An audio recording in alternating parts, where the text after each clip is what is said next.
I want to thank everyone for coming out today for the State of the Village, which we do every May. And we moved it to May actually back when I first got elected because it was being used during campaigns in March for April, right? So we decided to move it to May so that it's after election season. And then they moved the primaries to June. So how does that work? So anyhow, so I'm going to walk you through the things that are going on in the village, and then I'll open it up for questions. So if you have questions, feel free to take notes, and we'll go back to the slides when we're done, because we may get to your questions somewhere in the future in the presentation. So we'll just go ahead and wait until the end for questions. But you can flip to the next slide. So we're going to talk about some things today. We're going to talk about public safety. We're going to talk about fiscal issues. Maybe you guys might want to get that TV going over there, someone from staff, so that people can see it. But we're going to talk about infrastructure investment. We'll talk about economic development as well. So, but I know public safety is forefront in everyone's mind. I get to hear that all over around here these days. So we'll talk about that first. So flip the slides. So the good news is, so if you look back, we've been tracking index crimes since 1995, and that's the FBI index crimes, and I'll tell you a little bit about what those are in a bit. But those are crimes against people and property, okay? And you can see where we've tracked all these years, and we peaked in 2011 at 1,630, so over 4 a day, almost 5 a day, actually. And then we've fairly steadily decreased. A little spike in 2016, but since 2016, we have decreased significantly. And people say, oh, you have 628 crimes. Well, we are a big town. We have millions of visitors every year. We have almost 100,000 people that either live here or work here. So you're going to have, and when you have 12 million square feet of retail, you're going to have retail theft. You're going to have some of those things. So, but we track all of that. So, and these are not yet confirmed by the FBI, but we don't expect to see any changes. We usually don't see any changes. If we do, it's like 1, something like that. So, so you can see we've done very, very well, and that's really a testament to a great police department now headed by Chief Rossi. And I guess I should backtrack just a little bit and thank the elected officials that are here. Nancy Healy from the library board, also all of the trustees. So Trustee Compass, Trustee Healy, Trustee Katsinas, Trustee Radishevsky, and Trustee Milani are all here today as well. So thank them for coming. But it's really due to the police department and them being proactive, because we all know that we've kind of emptied the jails starting in early 2017.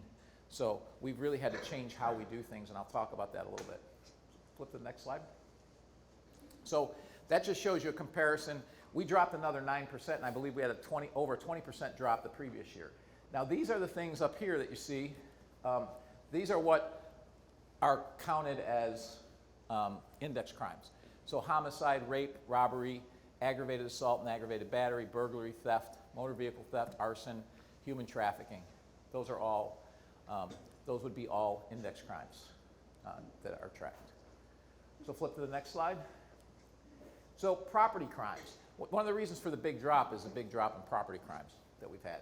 So we've gone, and we thought maybe 2020 was related to COVID somewhat, because we weren't seeing as much activity. But you can see in 2021 we dropped as well. So even after we opened back up, so we did very, very well. And motor vehicle thefts, that's the one thing, and I'm going to talk about that in a little bit. It's the one thing where we really haven't seen a trend downward. And then burglary, those are very, very low, so they are going to fluctuate from year to year. But theft is really, that's shoplifting and those types of things, and we have a lot of retail. So, but there is a reason why that's happening. So flip to the next slide. So motor vehicle theft, that's something, you've all read about it, you've all heard about it, and I know we've heard people out there talking about how we have, I think what I heard someone saying is that we have 4 carjackings a month. Well, that's 31, and divided by 12, that sure as hell isn't 4. And, oh, by the way, this is a vehicle theft, okay? Which a carjacking would be a vehicle theft. It's also a violent crime, okay? So these are just standard theft. We don't even have that. So I think we had 2 last year, 2 carjackings, and we've had, I believe, 5 since I've been mayor. So not 4 a month, like you may have heard. But vehicle thefts are an issue. And the reason I put this slide up in the 9 p.m. routine is because lock your cars in your garage and take your key fob into your house, okay? All but 2, I think, of these vehicle thefts, is that right, were they basically left their key fobs in their vehicle. So the idea of people breaking into your lock and hot wiring your car is long gone. They just lift the car door, hit the start button, and if it starts, they drive off in like 2 seconds. It is the most preventable crime we have, probably. Just don't leave your key fob in your car. I think we had someone in Silo Ridge had a car stolen 2 consecutive days. They didn't even learn their lesson the first time. So that's what I can tell you. Now, there are a couple of vehicles, Grand Cherokees, Jeeps, Dodges, that they have an app that they can go in and they can actually get in your car and start it. So if you have those vehicles, you need to take some extra precautions. But anything else, I'm lucky enough to have a Dodge Durango, but it's a 2014, so I think I'm safe. It's a little bit older. It is the kind they like, though. It's with the Hemi engine, so it's definitely the ones they like. But again, very, very preventable. So I can't emphasize enough, check your car doors, check your garage doors. Also, from a theft perspective, leaving your car in the driveway, you bring your key fob in, but you leave the doors unlocked, and they go in, they hit the garage door button, and they open up your garage and steal stuff out of your garage. So, they're not spending a lot of time in your house trying to steal or your car. They're doing this very quickly. Next slide. So after Kim Foxx took office, we saw a spike in violent crimes. And that's not surprising because we emptied the jails. We stopped keeping criminals behind bars with higher bond. I believe for unauthorized use of weapon in her tenure, electronic monitoring is up 528%. So they're being let back out on the street. So it wasn't a surprise. So we adjusted.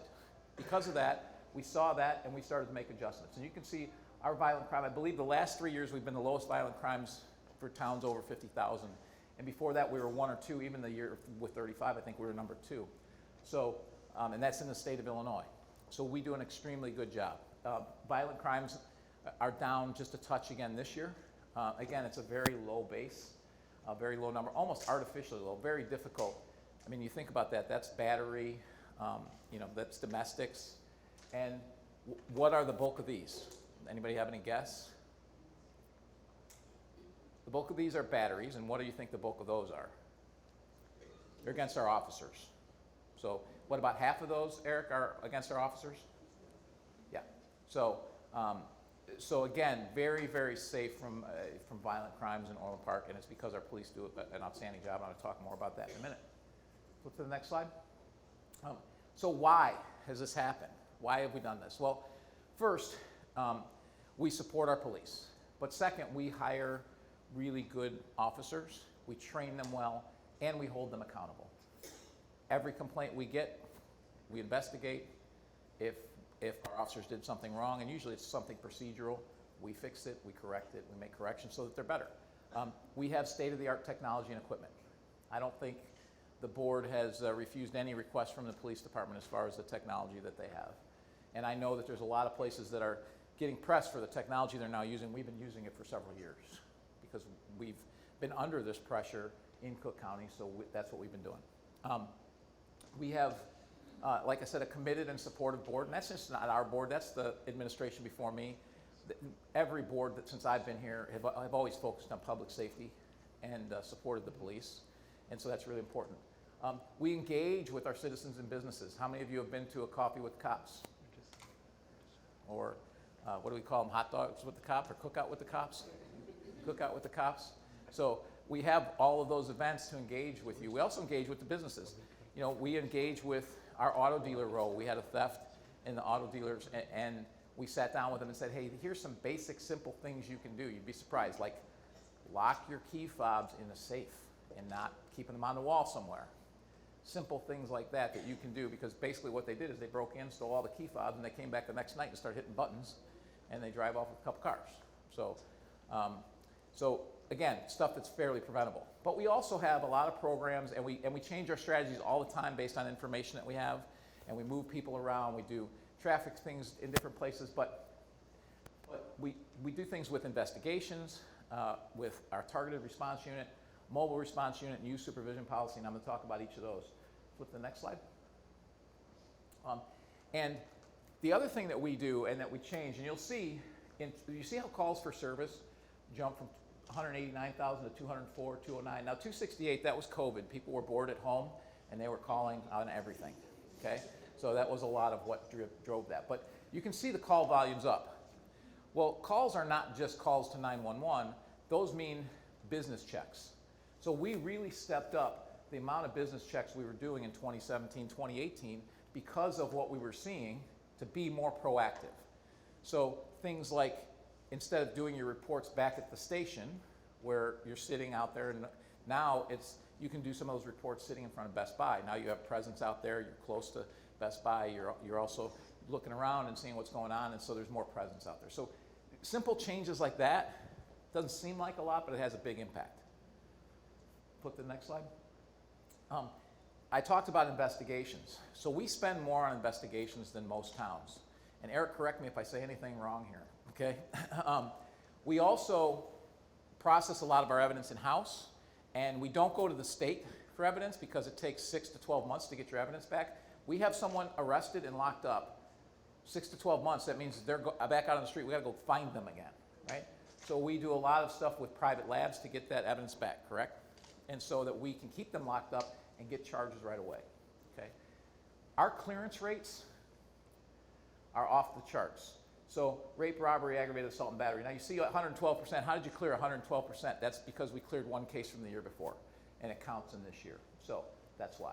So you can see Orland Park versus the Midwest and the national average far exceeds any of that. And I think I just saw we're 60% for our retail theft, which has got to be way above national averages. So again, we clear crimes. So when you clear crimes, criminals figure that out. And they don't want to come here because they know they're going to get caught. Now they may come here, but they don't commit crimes here. They just come through, they shop, they eat, they do other things because criminals are not always committing crimes, right? So, so they still come here, but they're not committing crimes here. Flip to the next slide. And the reason I mentioned that they still come here is this slide. Now these are not index crimes. These are people that we have removed off the street proactively through so we have a unit called the Targeted Response Unit that gets most of these. And we, through traffic stops, through identifying cars that, say they don't have plates on them or something like that. So then we look at those cars, we sit on those cars, and we end up getting arrests, searching the cars, and finding weapons, okay? Remember what I said back in 2017, we started to see these go up. Well, we implemented this and started being much more proactive. Last year, 73 criminals off the street with weapons. Now, they hadn't committed a crime here, but they were in town. They're going to commit a crime somewhere. They're felons with weapons, and a lot of them, over half are on bond, right? Yeah, so over half of these folks are on bond. They're out from something else they've done, okay? That's how many we removed last year. In 2022, so far, we're at 57. Now it's slowed, the pace has slowed a little bit, but it was very busy in January and February, and we were getting people off the street very regularly. Now again, that's our police being proactive. That's why the crime is low, because we're not allowing them to commit a crime here, we're catching them before they do. So, and the other thing that we've been able to do by the pressure we put on Kim Fox is we're getting charges all the time now, and we're getting better bonds, correct?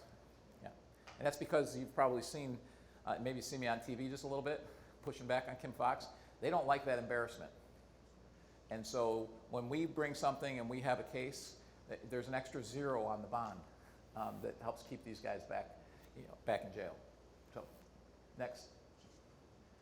The other program that we have was a pilot program from the Department of Justice, and it's a mobile response unit. And we received over $740,000 to address mental health issues. It gives us mental health professionals that are on call, and it's a cost savings out of our tax dollars, about $90,000 a year because we don't need that contract. Plus, we have more access to counselors.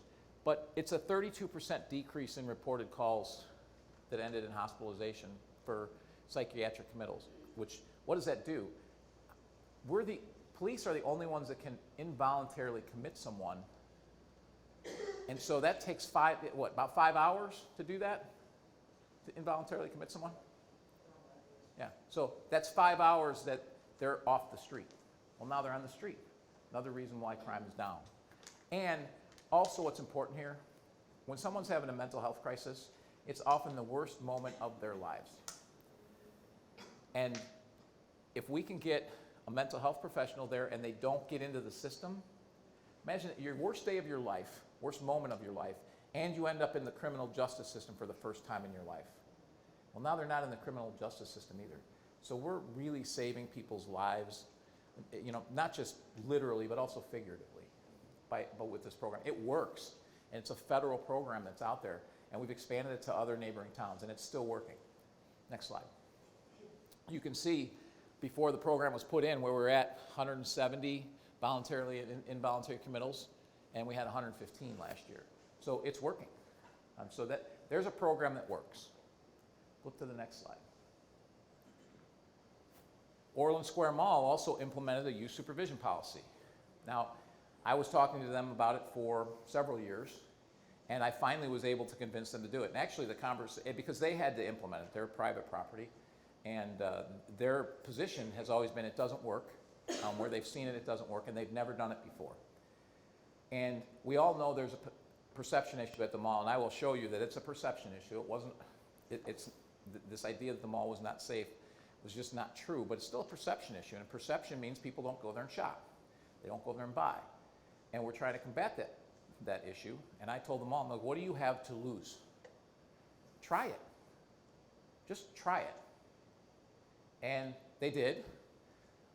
It took a lot of selling from our point and a lot of support from us as well. There were, how many security officers at first, like 20 or 21 you were bringing on board during those times, right? On Saturdays, on Fridays and Saturdays is when it was implemented, which were the highest times of juvenile theft. So we were targeting it with data, saying this is the time to implement this. Well, we supported that with an officer, a part-time officer at every door when it first was implemented. So that was 14 officers during those times. And everyone goes, well, that costs a lot of money. It was about $60,000 for the first year it cost us. Think about what it brought us with the savings, because I'm going to show you what the results are. But this is how much the last 4 months of 21 ejected 3,800 almost. The first 4 months of this year, 5,000. So some of that makes sense because as it gets colder, more people come to an indoor mall. And then same thing with wristbands, so people that are there with their parents or with an adult. So you see 4,500 in the last 4 months. In the first 4 months of this year, 5,300. Okay, but here's some important things. The mall is a top 1% traffic mall in the whole country. Okay, and dwell time is up over 5%. Right, your average customer is staying longer than 5%, and sales are up. And you had the second best COVID recovery in the entire portfolio, correct? So, and that's the biggest mall owner in the world, right? Right. So that's pretty good. So Orland Square Mall is doing extremely well. Flip to the next slide. Now, I'm not going to go into all the detail here because even I don't know what all this is, but this is an algorithm that is done by this company, and it's actually used in court as well. And it's something that we use to track, they track crime at malls nationwide, okay? 100 is average for the country, okay? So flip the next slide. So this is that means within a 6-mile radius, and this is 2020, it means that we have 83% of average, so we have lower crime than the average mall in the country, okay, in 2020. Flip the next page. So here are our numbers. So in a 3-mile radius for 2021, Orland Square is 58, 100 again, and I'm sorry that national average is, that line is too high. It should be down at the 100 mark. But so we are well below average, less than Oak Brook, way less than Woodfield Mall. I always hear we go to Oak Brook, we go to Woodfield because it's safer. It's not. And the stats show that out. And oh, by the way, since I've been here, the stats show that, bear that out. That has always been the case. And we just continue to try and communicate that. Within a 6-mile radius, look at Orland Square, 75, so 75% of the national average. Oak Brook, 73% more than the national average. Woodfield, 100% more than the national average. So this idea that the mall isn't a safe place to go just isn't accurate. And the mall, Simon puts a lot of effort into making sure that it's safe. We put a lot of effort into making sure that it's safe because it directly generates 10% of our tax revenue. And I know that a year ago, people were attacking the mall for political reasons. It generates 10% of our tax revenue directly, probably 40 to 50%. If the mall goes away, the town goes away. That's just reality. It is the economic driver, not just for Orland Park, but for the entire Southwest region. So, and malls are shrinking. We know that malls are going out of business. Orland Square Mall is not one of them. We're going to be a survivor, which is going to make our mall even stronger, which is why we have to continue to make sure that it stays that way. Flip to the next slide. Also, I will tell you that our police are very well appreciated by our residents. So you can see the number of letters of appreciation that we got. Again, we had a nice big COVID spike when people were home and had time to write letters. So 171, but 96, so one almost every, a little less than one every 4 days, we're getting a letter of appreciation from our residents. And I think, I don't have a slide, but I think our complaints last year were 24. Yeah, so low 20s. So when you think about all the people that we stop, that means our folks are very professional. Flip to the next slide. The results. So in 2020, we were named the safest city in Illinois. So, and they looked at safety from not just a public safety, but financial security, health. They looked at a lot of different factors for doing that, but obviously crime was one of those. So we scored 97 out of 100 on that. Flip to the next slide. We were named the 8th safest small city in the U.S. in 2021. That came out in February. Now that was from Money Geek, and they actually analyzed it, and the way they analyzed it was dollars lost for crime per capita. Violent crimes cost a lot more per capita than, say, a retail theft, because there's hospital stays, there's all those other things, right? So, so you can see what our cost per capita was, $49. So, so that's a mathematical thing that they did, and for towns between 30 and 100,000 across the whole U.S. So think about that with all the retail that we have, that we're 8th. That tells you what a phenomenal job our police department does. Flip to the next slide. The other thing is that we have pushed very hard as a board against some policies that are very, very bad for the state. And I'm going to, unfortunately, depress you a little bit with some of the things that are coming. But, so we passed a resolution that honored the rights of victims and demanded that the offenders be held accountable, enforcing maximum bail and punishments allowed by law. So that was about a year and a half ago or so. Then we did the resolution opposing or seeking a repeal or amendment of provisions of the Statewide Use of Force Standardization Act. So it's the so-called Safety Act. So when they passed the Safety Act, some of the things that it had in there, so it required body cams. Of course, it doesn't fund it. The village had already funded it. We were going to start getting body cams because police officers want body cams because it exonerates them in 99% of the cases. It gives us more information also to charge criminals and get criminals convicted, okay?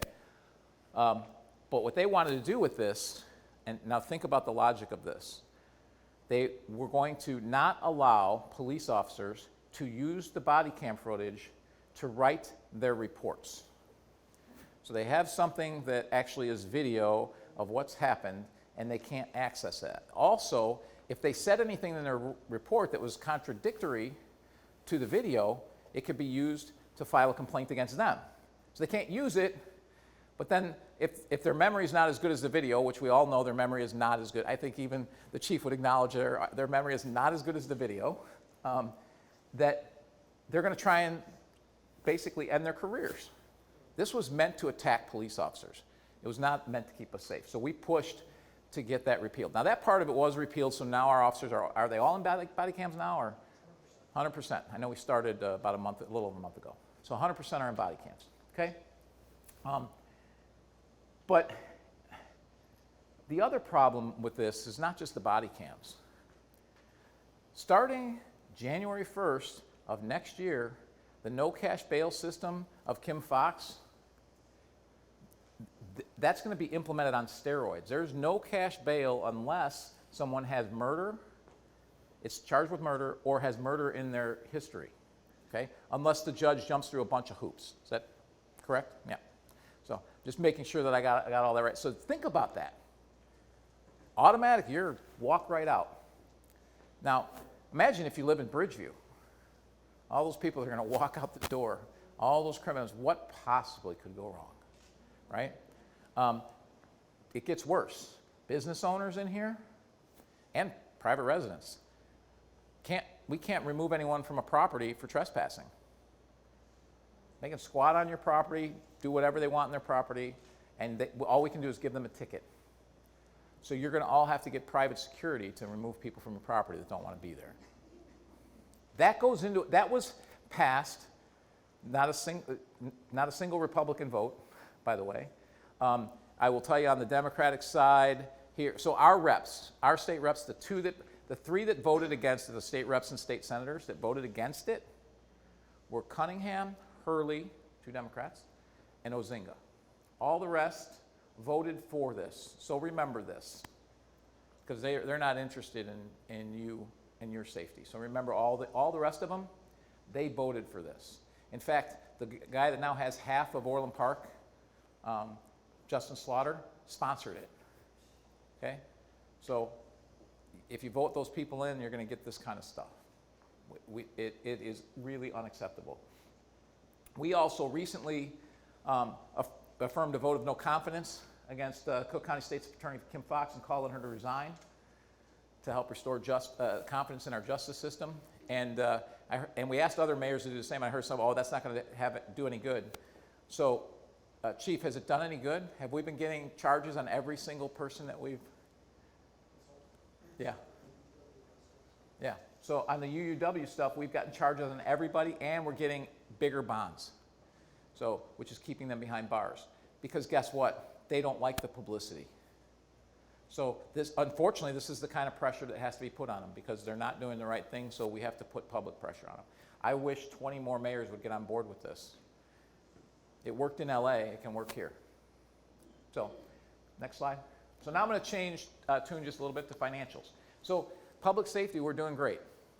We're doing great on everything, really, but public safety, given what's going on around us, I mean, just absolutely phenomenal job, and I can't say enough for our police department, our officers, the leadership that we have. Financials, flip to the next slide. So this is your tax bill 2020, 2021. So you can see your property tax rates. In Orland Park, they went from 0.61 to 0.52, so a nice big decrease. A lot of decreases because we've had growth, which helps all of the taxing bodies. You'll notice that the ones that don't drop are Cook County, Cook County, Cook County, Cook County. So you'll notice that. Flip to the next slide. Oh, back one slide real quick. So in 2020, we were 6.1% of the total tax bill, Orland Park was. Now in 2017, we're 6.82%. So we're going to continue to try and drive that down lower and lower and lower. We're a smaller part of your tax bill. Flip to the next. So since 2016, we've significantly reduced property tax rates. So obviously, you pay your bill in 2016. It was billed in 2015. Your 2015 bill gets paid in 2016, so that's why it goes back to 2015. But this is what we've dropped it. So the little bit of an increase, I believe that was an assessment year. And then it was flat, and then we dropped it again. So we've dropped it 28%. You add all that up. So 28% of property tax decreases over the years since 2017. So we've done a really good job of trying to keep your property taxes lower. Flip to the next slide. The other thing is that when I arrived here, and if you've been to these before, you've seen this slide every year. When I arrived here, we had a huge problem. I had no idea when I ran for office that we had this problem. But This is where we were in 2017 when I looked at so 2018 was my first budget. Okay, these are our desired reserve levels. You can see in 2016 we had these big reserves. Well, we were spending them, and we were projected to spend them. We'd like to be at 25%. We were projected next year to be minus 8%. We were borrowing, we were deficit. We were following the Illinois plan. And when I asked our finance director at the time, she said that slide had been there since 2012. So they'd known about it, and they weren't taking any actions. So if you recall, we took action. We made some cuts. We made an early retirement, and we didn't fill a lot of positions. So reduced workforce by about 9%, our operating budget by about 14%. Those simple changes made a huge difference. Look at what our reserves ended up being. And in 2022, you see that number 30.2, we actually are going to be at 27.7% reserves, but we took $10 million out of our reserve funds to put towards capital projects. So we took our savings and put it towards something. So we were able to do that by making those changes. Had we waited till here, we would have been beyond the point of no return. So we made changes at the appropriate time. So we're really in a very good, healthy fiscal position. Flip to the next slide. And we're in a healthy position in spite of the state and the federal government. So these are two things that you see from, so on the left is the state, on the right is the federal government. So LGDF is the Local Government Distributive Fund. Real briefly, back in the 60s when income tax was put in, there was an agreement made with municipalities from the state, and it was mostly for Chicago, that they would not put an income tax in place. But the state would agree to share 10% of their revenue on a per capita basis. So of course Orland Park does not get our fair share. We subsidize other towns because we have a higher income, but we still get 10%, would get 10% back. Now that was in place until 2011, so almost 50 years. Well, when they raised taxes, they cut the LGDF. Then it was supposed to go back up, and it did. Then they raised taxes again and cut the LGDF. And we've been fighting, all of the communities have been fighting to get it restored. And they said, well, we've restored it some. From 6.06, and I'm sorry, 2021 should also be 6.06 to 6.16. Now, to give you an idea of the magnitude of this, it's about $5 million a year that Orland Park has not been getting for over a decade. $50 million. Imagine the amount of roads and parks and things we could fix. Now, Orland Park can absorb that. Harvey loses about $2 million a year. They don't have a police department because they can't pay for them, because the state's taken $2 million a year that they should be giving them, that they agreed to give them years ago, and they haven't been giving them. And school districts face the same issue. And that's why school district property taxes keep going up, because the only way they can get revenue is property tax. That's why towns that don't have the economic base we do have to raise property taxes. And then you hear the governor the other day calling for municipalities and taxing bodies to lower their property tax rates. It's our fault because we're raising them. No, it's your fault because you're not funding all of these programs. You're not funding education. You're not funding the LGDF like you're supposed to. You're taking it, putting it in your own pockets, not solving the problems that we have, and spending like drunken sailors. That's what you're doing. So that's been happening for a long time. ARPA is another thing. This is federal. Okay, so the federal dollars per capita, it was the last round, $135.94 per person is what towns in the state of Illinois got. There were 46 towns that were considered big enough, or for a couple others that weren't big enough but have other measures that qualified them to get the money directly from the federal government. We thought, hey, that's a good thing, because when we didn't get it directly, we got nothing, and Illinois gave it to everybody else, and Cook County gave it to everyone else. So we thought, okay, this can be a good thing. Well, there's two ways that this formula is calculated. One, it's calculated by population, overcrowded housing, and poverty. The other way they calculated it was population, housing built before 1940, and growth rate since 1960. Higher growth, less money. The higher of those two is what you got. It doesn't take a genius to figure out this was meant to target successful suburbs and not give them money, and give money to unsuccessful, poorly run, long-standing cities. Well, that's exactly what happened. 46 communities, Orland Park got the least amount per capita in the entire state. Less than Naperville, less than Wheaton, not a lot less. I think Naperville got like $88. Wheaton got like $89. But yeah, less than anyone else.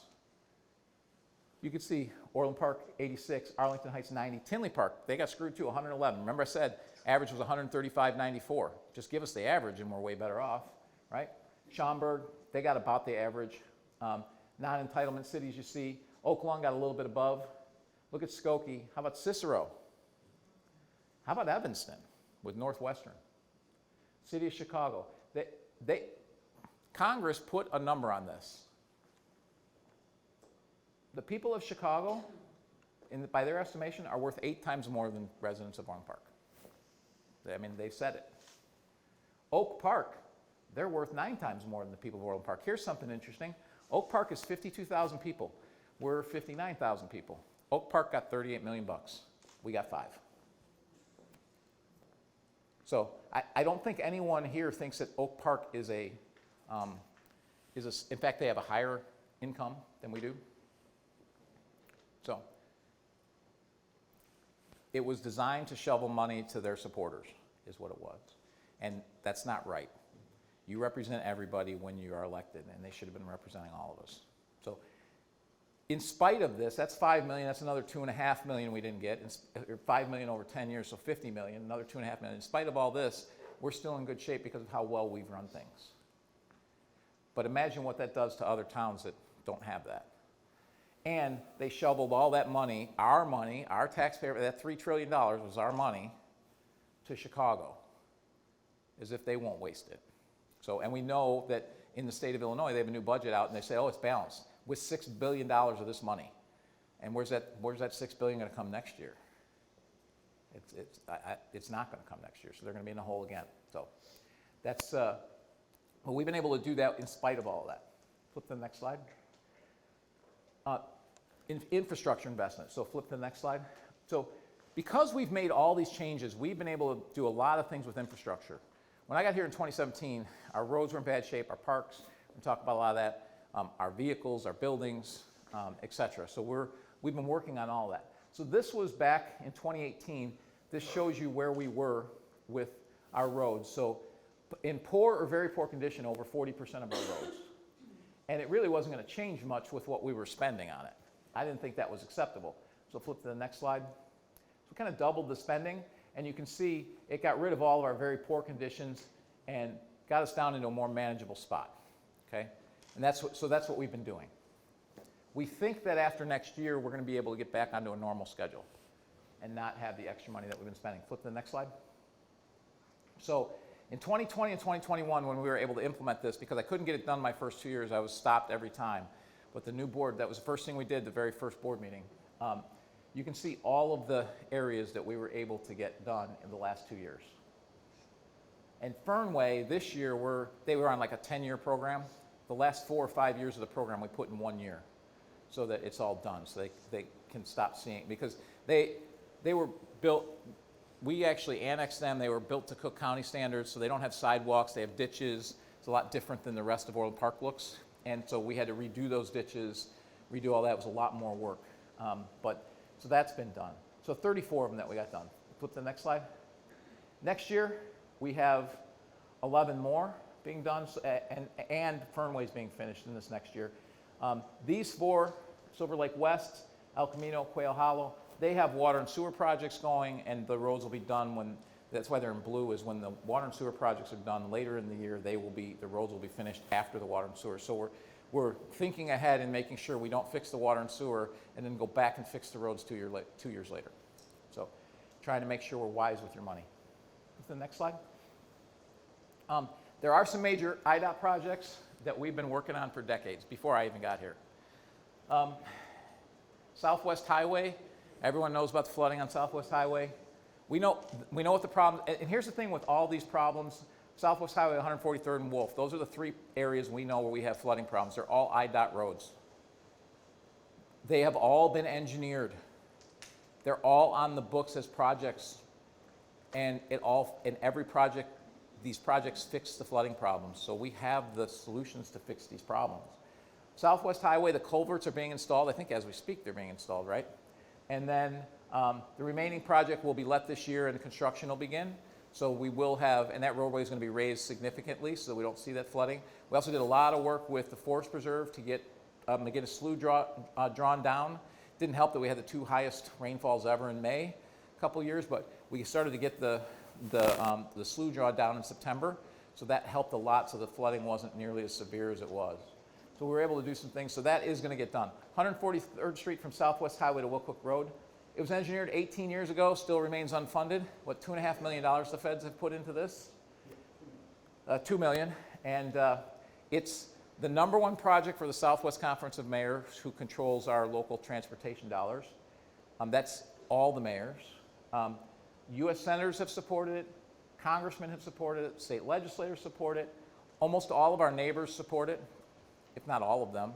Will County, it's not even in Will County, and Will County has lent what they call points, some of their points towards our project, because they recognize how important that is. If you think about it, it goes from I-57 to 355.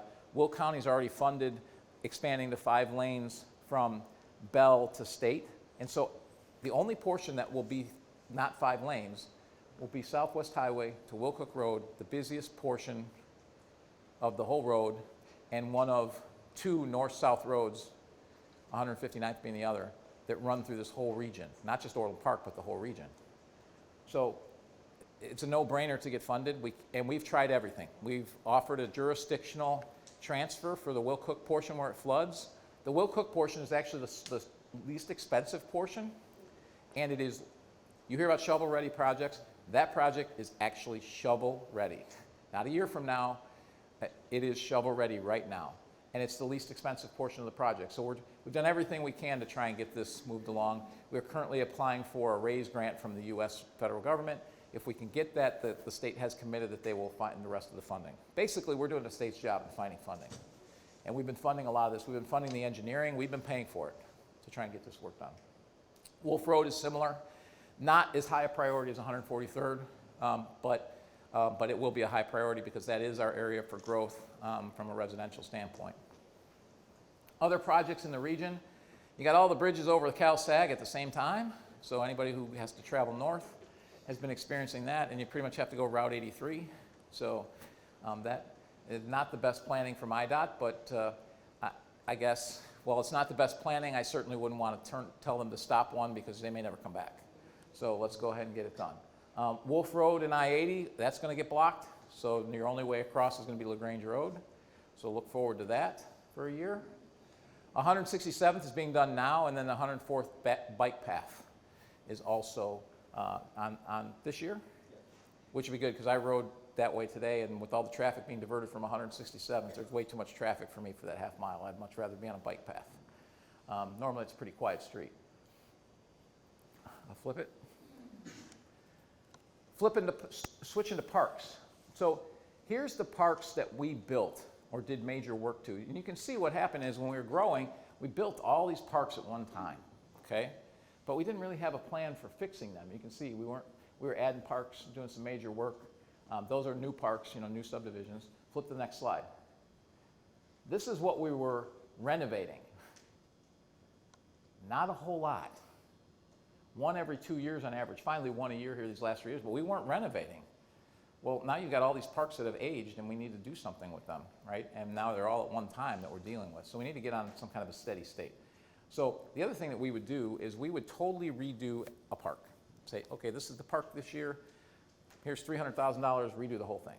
Well, we don't really necessarily need to do that. If the equipment may be old, but if it's still safe, it doesn't necessarily need to be replaced, right? So we took a different approach. Flip to the next slide. What we did is we went out and looked at all the parks and had someone evaluate the parks across these various conditions: security, accessibility. And accessibility was where we really were falling short, not surprisingly, because the ADA laws have changed. So they were built to standards back then, and there's new standards for ADA now.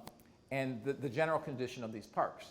So we rank ordered them, and we said, hey, in 5 years, everything that's less than 2.5, we want to try and address. in each of these different areas. We're going to make sure over 5 years those are addressed. And then we're going to have another assessment next year. By the way, the road assessment we're doing this year. Next year we're going to do a parks assessment, and we'll do this process again. And we'll rank order them, and now we know which parks need the most attention. Flip to the next slide. So we changed how we did it. We didn't do the entire park. We did the parts of the park that needed to be done. And this shows you 2020, 2021, and 2022 what we've done. We've added 18 pavilions. We've had major park renovations in 16 parks, and that's not including John Humphrey. Basketball courts, 21. John Humphrey, like I talked about. Tennis and pickleball courts, 17. 5 bocce ball courts, 2 volleyball courts. And we're going to start Centennial Park West and Schuessler Park this year. So we were able to do, one, we've put more money into it because of the good financial decisions we made. We also started doing things differently. And you can see where the parks have been done in the last 2 years, all over town. Because I hear that a lot too. Oh, you ignore the east part of town. All you favor is the new part of town. Well, the new part of town is newer, so things look newer. That's just the way that it goes. But you can see, actually, it's the east part of town that gets a little bit more attention because things are older. So that makes sense that they need a little bit more, they need a little bit more attention at this particular juncture. But wherever the attention is needed, that's where we put it, and we did it based on those rankings. Flip to the next slide. So I talked about Schuessler Park and Centennial Park. So one of the things that we knew we would have to do is, because we took so much debt off the books, we have a lot of capacity for debt and still be able to borrow very safely and advance some of these large projects that you really can't pay for in 1 year. You got to spread it out a little bit. We were going to do that with our parks, and we prioritized based on how much money we had. We'd like to do Centennial Park as well and add to that, but really if we did that, we couldn't do any of the other parks. So we decided that we'll do that one last. And Schuessler Park was the one in most need because it has a lot of water and sewer problems. So this gives you an idea of what we're going to be doing. So the pond is going to be dredged, and we're going to fix that so that it holds more water. We're going to make it bigger, so it'll be better for fishing, it'll be better for everything, and it'll hold more water. We're also going to we're going to get rid of the sledding hill that's over here. We're going to move it over here because the sledding hill's popular, so we'll move that dirt over there. We're going to leave that baseball field intact, leave the playgrounds intact, that parking lot intact, but we're going to add some parking over here along 88th Avenue so to accommodate more people there. And we're putting 2 fields focused on, and basically we designed this around football because we've had football here since '74, but we've always shoved them into a baseball field or something. So we actually designed it around that. And also by putting artificial turf in there, a couple things. It allows us to put water storage underneath, again, solving some of the drainage issues. Also, it was a great place to try artificial turf. It's a high-use artificial turf with football. Football is the one that does the most damage to grass, so it makes sense to try it there, and we can get a sense for what the costs are relative to the grass fields for us, and if we want to convert grass fields in the future to artificial turf. So it's kind of a test case as well on that. So that's what we're doing at Schuessler Park. That's going to start this year. We'll at least start moving dirt. Everything, I will tell you, all these projects are slowed because of the supply chain issues. It's just, that's the way it is. Getting people, all of that, all of our projects are going to be slowed a little bit. So flip to the next. Centennial Park West. So those of you who remember when Centennial Park West was built, it was built to host outdoor concerts. We've held some there. We never, amazingly, I guess I'm not surprised because I've seen a lot of this since I've been here, but we built something for outdoor concerts and we didn't put electric out there. You know, we didn't run any sewage out there for bathrooms. I mean, just on and on the infrastructure. And the hill is actually here, which eliminates half of this ability for seating. So we've redesigned it, and we're going to move the hill back. Some of those paths are already there, and they're going to stay, and then we're going to add to those paths, and we're going to put a permanent stage in, the green room behind it. And the goal here is to eventually move our Market in the Park here, our Taste of Orland here, instead of in the middle of the Village Hall parking lot, a place that's actually designed for it. And so we'll have electric there. We'll have electric for vendors. We'll have all of that. So that's the goal, and that will start this year as well. So That's the goal, is at least start moving dirt this year. So ideally, both of them will be done next year, and ideally Schuster Park in time for football next year, but that might be a stretch with the supply chain issues if they don't fix that. Certainly the following year, be ready to go for that. And the goal is to stage this as well so we can still host events next year, the concert series that we have, and then work around that. So those are the two major projects that are pretty exciting that we've got coming in the future. Flip the next slide. As I talked about, we also had issues with our buildings. So how many of you would put drywall soffits on your outdoor buildings in Illinois? Well, all of these buildings have drywall soffits. Because as we have learned, the goal here was to get awards, and they look great from the outside. As we could say, it's probably not the most functional building to give a presentation and have to look way over to here, right? So there's a lot of functionality issues with the buildings, but also they cut corners on a lot of materials. So all of the soffits around here are drywall. So we've got a $3 million project to replace all that this year, okay? Obviously, the old police department was built as a police department, and so we expanded and we grew out of that. I remember actually when it was being constructed because I lived across the street. I moved out when it was being constructed. But we have jail cells down below that you can't really use for storage, and one of the issues we have with parks is storage. We have storage in buildings all over the village. So we're going to redesign this to get rid of those jail cells, which the only real use for those jail cells now would be if we could find some people that wanted to film in an old jail cell. That would be the one thing we could do. So we need to get it better designed for storage, so that there's a goal there to do that. Flip to the next slide. And same thing upstairs, is just to get a little bit better design with that. And what it does is our storage space deficiency throughout the Parks and Rec, it becomes much less. And I think just the fact of moving everything, we'll probably get rid of that extra 590 square feet. We'll probably be able to get rid of stuff we don't need. Flip to the next slide. Another big one we have coming is Public Works. So Public Works, basically we've outgrown the facility somewhat, and the buildings are at the end of their useful life. So we're going to do some things there. So we're going to expand those buildings and expand this back area, which we've acquired, and put our materials back there. Get rid of in fact, we've stopped using the gun range because it's really not the safest gun range in the world. So we've gotten rid of that as well.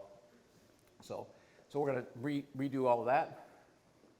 Flip to the next slide. So this gives you an idea of what we're going to add on to here. We're going to add things over here and up there and back here. Flip to the next slide. Also, we have a big project going on right now, the regional water system. How many of you have heard me talk about that before? I've been talking about it for several years. So we have a single line coming out to the southwest suburbs. If you designed a water system today, you want it on a loop. So that if you have a break, you can run the water the other way. And that way everyone can get water, right? No matter what, if you have a break. Well, we don't have that. We have a single line coming out. And we get water main breaks. If we had a major water main break under the CalSag, I'm not exaggerating, people will die. Because it could take 4 or 5 days. There's not 4 or 5 days worth of water. So it is, and we have more storage than most, way more than most. But there are communities that it will lead to loss of life. There's just no question about it. So this is a no-brainer project that they worked on and negotiated for like over a decade to get this done. When I arrived, it had already been agreed upon. It was already cost overruns, ridiculous cost overruns, which we dialed back $50 million, but it's going up again, which we expected it to do. And especially now that materials are getting so expensive, all those prices are going up. But what it does is it creates a redundant system. So it creates a second line. As part of that second line, it didn't include a second line into Orland Park. So we said, well, it's great that the system's redundant except for us. So we paid for a line to take it from the water system to our pumping station. So we will have 2 lines. What's the point of paying for the system if we don't do that? So, and of course, that's all on us because it's all for us. So all told, it's up to about $300 million. So we're probably on the hook for about 70 of that. About 70 million of that is village money. Now that will be bonded through Oak Lawn, and we will pay them back through that. But expect that. So construction start for the spur is 2022, 2023. 25 is when we will have that redundant water system. Very expensive, but really a no-brainer. They did look at other sources like getting it from Joliet, getting it from Indiana. They were more expensive. So this is the best way to do it. It will pass on costs through your water bills. Right now we estimate maybe $15 a month is what it's looking at. But there will be a surcharge for that until it's paid off, and then it'll go away. So flip to the next slide. But again, like I said, it's a no-brainer. It's expensive, but water is critical, and we need to have a redundant water system. Economic development. So how are we paying for all these things? Well, part of it is we grow, right, as a community, and we see economic development. So flip to the next slide. We've instituted a lot of development programs to help businesses and residents, a non-traditional retail sales tax sharing, backfilling vacant restaurant incentives, which several have taken advantage of, new hotel incentive, a commercial impact incentive, advanced manufacturing, property tax, and large business property, so for big projects. Flip to the next slide. These are some of the projects that are in development or coming. So Chuck Lager at the Gold Granite City site. The Toys R Us site, BJ's Brew House, will be the last addition there. Hamada is opening up, and that is, where's that at? Oh, 94 West, right, at the 94 West site. Pete's Fresh Market, it's been pushed back to 2023 due to supply issues, getting their building supplies, but they are working on it as we speak. X Golf recently opened over there. Bell Tire is going to open just east of LaGrange Road on 159th. Wild Fork, which is what's that? So Wild Fork, which is at IHOP, right? The IHOP site, so that's a boutique grocery. You'll be able to get your alligator there and stuff like that. So, other things, we've got a redevelopment, a medical redevelopment at 43 Orland Square and 82 Orland Square. Those are going slowly, but they are going. They are continuing. Silver Cross, as you probably heard, adding 65,000 square feet at 171st and LaGrange with potentially another 65,000 square feet to follow. Hampton Inn, if you've seen behind Rock Bottom and wondering what that is, that's a Hampton Inn going in back there. And they pretty much have all the exterior, all of the sheeting and all of that. Now they're just going to put the brick and all that up. So, auto expansions, the BMW parking lot expansion, so they can hold more cars. They can't get supply right now, but they will someday. Lincoln is looking as well to expand, and then as you probably heard, Tesla going into where the Orland Bowl is located. So we are losing the bowling, which since I have the mall here, you can talk to Seritage and talk to the folks back in Indianapolis that would be a really good use, bowling down in the lower level of the Sears, because it's a destination. You don't necessarily need a lot of frontage or signage or that type of thing. So, and it'd probably be the perfect size. And we definitely are going to have a demand because our bowling alley is going away, and that was always busy. Then we have residential, Sertoma, Villas of Cobblestone, Villas of Tallgrass, Orland Ridge, Waterford Point. We also have Bluff Point. So we have a bunch of, Waterford Point's going to be a new one at 153rd and Wolf Road. So that area there. And that's all ranch-style homes, which I think is pretty needed. I think the real estate people would nod their head that we need rest stock and for ranches. So especially people who are trying to downsize out of their bigger homes because they're empty nesters now. Flip to the next slide. So we developed the Chicago Southland Interstate Alliance several years ago, working with Tinley and Mokina to develop I-80. The reality is COVID set that back. We are going to continue to stay patient. We could fill that place up with warehousing and trucking, and that would be very short-sighted and be a bad idea. And we all agree on that. So we'd rather wait, and we'll just wait and see how everything works out. We are in the running for some projects nationally that are either in the corridor or just outside of it, and but those projects are completion 2025, 2026, these big projects. One project in particular is potentially office and 1 million square feet of manufacturing, but it's it's a $10 billion company. We're one of 4 locations. There's 2 in another state, and there's 2 in Illinois that they're looking at. So first they have to choose Illinois, and then we think we have the best site because we're so close to the train stations and for their supplies. So we'll see how that plays out.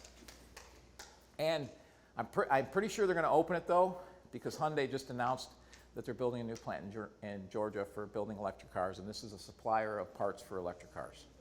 And we know that it's a supplier for one of those. So that happened, so now we're pretty comfortable that this project's happening somewhere. We're down to 1 in 4 out of all the hundreds that put in, so we have a chance for that. That would be great. Flip to the next slide. So you've seen this before. This is kind of the idea behind I-80, and it's just an idea, but that's kind of how we're zoned to build something like that. That's what we'd like to see. Will County would like to see that too, and we just have to be patient. That's the thing about a village. You don't have to say yes to everything. I can tell you right now, we could fill up all of our empty space with apartments. I don't think anybody would like that, but we certainly could do that.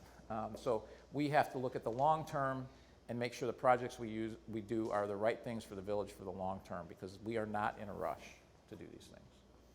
It would help if Illinois was more attractive for businesses. It would help us a lot. Frankly, that's one of our biggest hurdles. But Illinois still has a lot going for it. It's got I was going to say a world-class city. It was. Maybe it should be again, if we can get the public safety back up. But you also we're the logistics and the transportation hub of the country. There's no point, and that is probably what's saving Illinois right now. Flip to the next slide. So downtown Orland Park, how many of you are excited to actually see something built there? It would be nice to see something built, right? So flip to the next slide.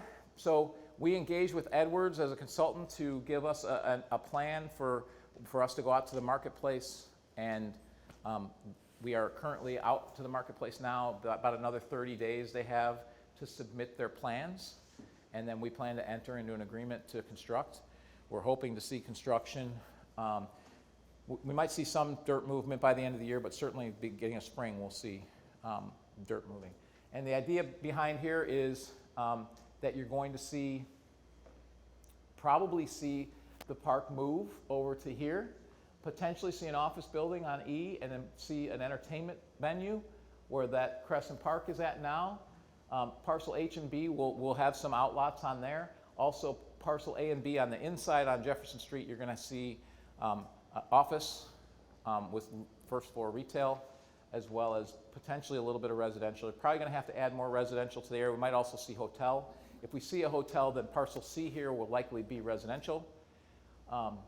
If we don't see a hotel there and it's some residential, we may see a daycare or something like that there, but basically trying to do something with the site.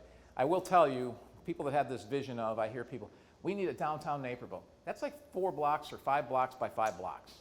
This is like a block by a block, okay? With 2 big buildings on it already.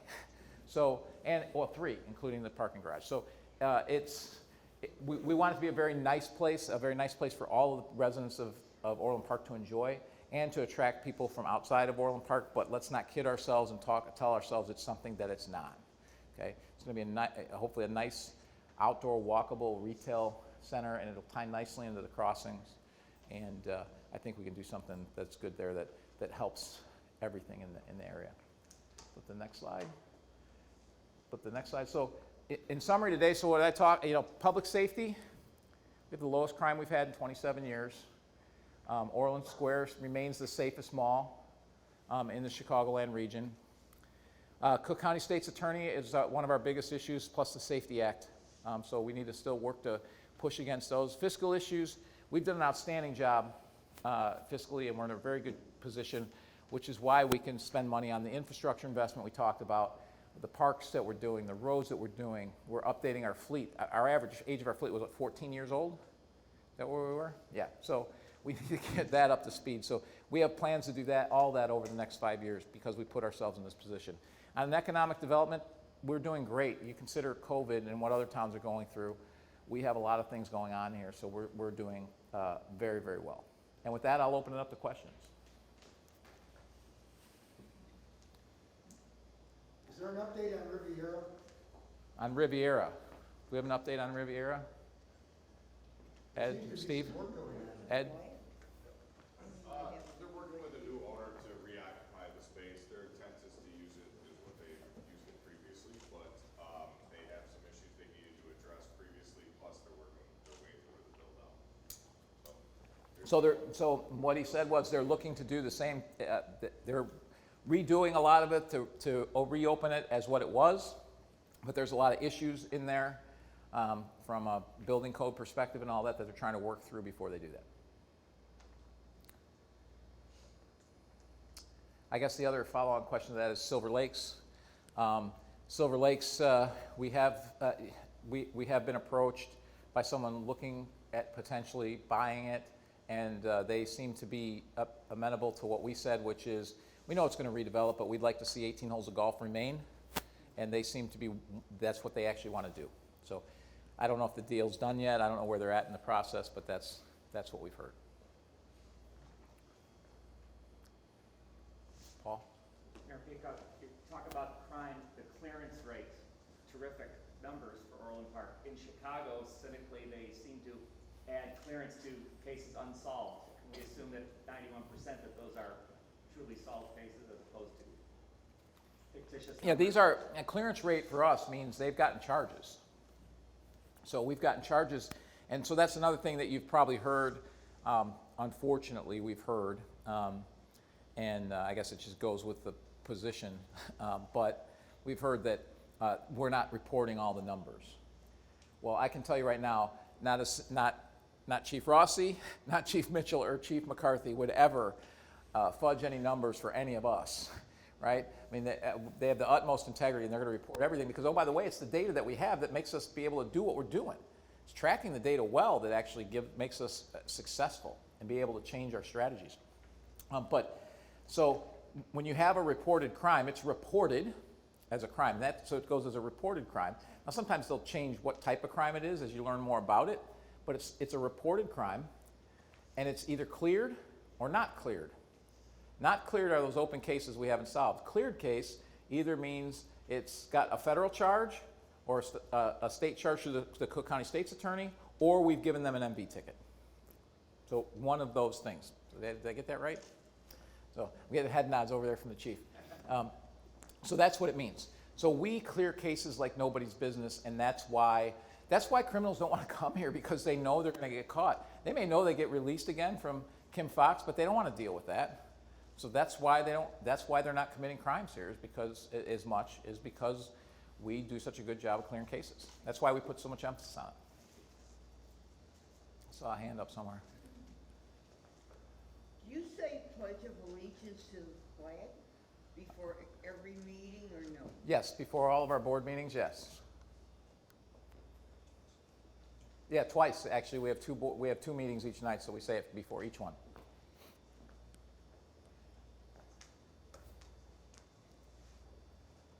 Any other questions? I can't believe I covered things so thoroughly that there's no questions. Boy, what an easy crowd. Nothing else? It's amazing. I don't even have the person trying to throw me, difficult political related questions. That's what usually happens. Are there going to be any changes with the Centennial pool? There are no changes, nothing significant. I mean, we're painting slides and doing stuff like that, but there's no significant changes on the near-term horizon. That's probably the nearest term thing we have affecting the pool is taking that grass parking lot and making that into an actual paved parking lot. That's kind of in the parks plan after Schuschler Park and Centennial Park West. Did I get that right, Ray? I did. Okay. And I just got Joel gave me a thumbs up too on that. Anything else?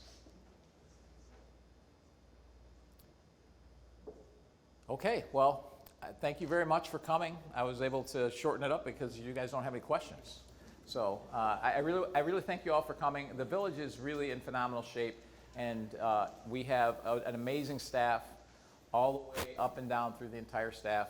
And I want to point out that if you think back to COVID, okay, and so October of 2019, George, our village manager, came on board. So that was 5 months before COVID started. During COVID, I think we changed over every director except for, I think one was changed over before that. And police, we've changed it over twice. So we've had new leadership throughout the village. We lost 95 full-time employees to early retirement, and and police were not eligible for that. So that's almost half of our workforce that we lost during that time, including COVID. So all of this, the staff have done an amazing job doing all of this under those circumstances and keeping us open. So they deserve a big round of applause for all the hard work that they've done.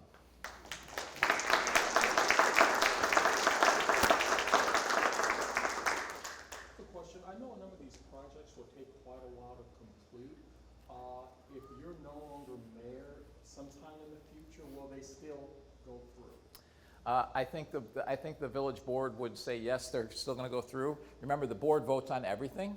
And right now we have 7 board members that are pretty much aligned on the strategic direction of the village. And the board will, I mean, we know that, you know, I have a campaign going on and I may not be mayor next year. The board will get to appoint someone to replace me from the current board. So it will continue in the same direction.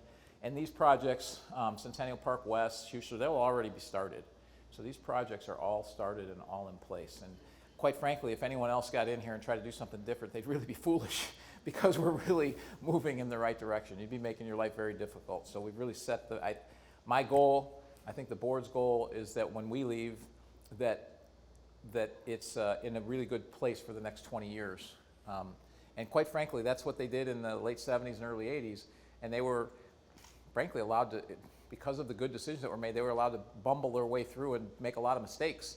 And we still were able to survive and correct course, right? And had we not done that, we'd be in a bad spot. So we want to put us in a position that if somebody comes in and does make some bad decisions, that we won't, if they make a couple bad decisions, we can still survive it.